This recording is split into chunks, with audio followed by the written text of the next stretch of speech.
तमिलनाडु में वो हुआ जो दशकों से किसी ने कभी सोचा नहीं था।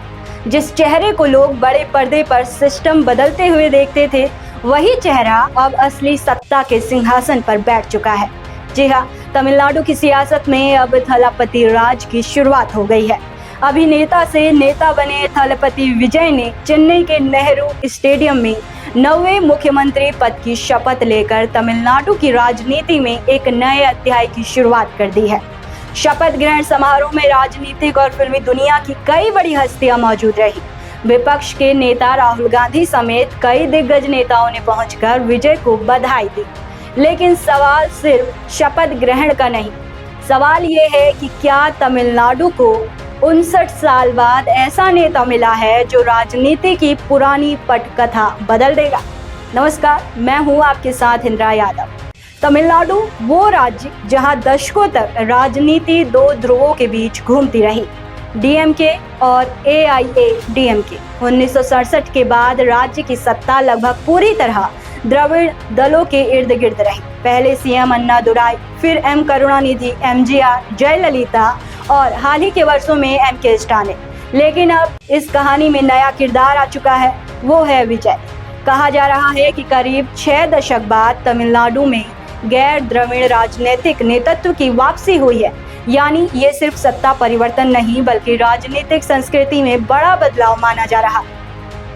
विजय का सफर भी किसी फिल्मी स्क्रिप्ट से कम नहीं। 1990 के दशक में फिल्मों से शुरुआत, फिर एक्शन, रोमांस और मास अपील के जरिए करोड़ों फैंस का दिल जीतना। गिल्ली, पोकिरी, मर्सल, सरकार, मास्टर और लियो जैसी फिल्मों ने विजय को सिर्फ अभिनेता नहीं बल्कि जनभावनाओं का चेहरा बना दिया। फिर आया साल 2024, जब विजय ने टीवीके बनाकर राजनीति में कदम रखा। लोगों ने पहले इसे फिल्मी स्टार का जोश समझा, लेकिन 2026 आते आते वही जोश वोट में बदल गया और विजय सत्ता तक पहुंच गए। और अब शपथ लेते ही विजय ने सिर्फ कुर्सी ही नहीं संभाली, बल्कि संदेश भी दिया और सरकार एक्शन मोड में है। जी हाँ, शपथ ग्रहण करते ही विजय सरकार ने अपने ताबड़तोड़ फैसलों से सबको चौंका दिया।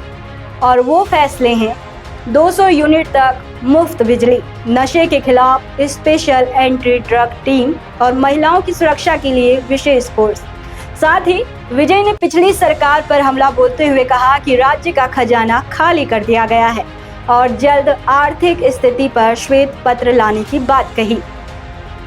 मुख्यमंत्री बनने के बाद विजय ने अपनी टीम का भी ऐलान कर दिया। उनके साथ 9 नेताओं ने मंत्री पद की शपथ ली, जिसमें N Anand, Aadhav Arjun, K G Arunraj, K Sengottaiyan, P Venkataraman और आर निर्मल कुमार, राजमोहन, टी.के. प्रभु और एस कीर्तना जैसे चेहरे शामिल हैं।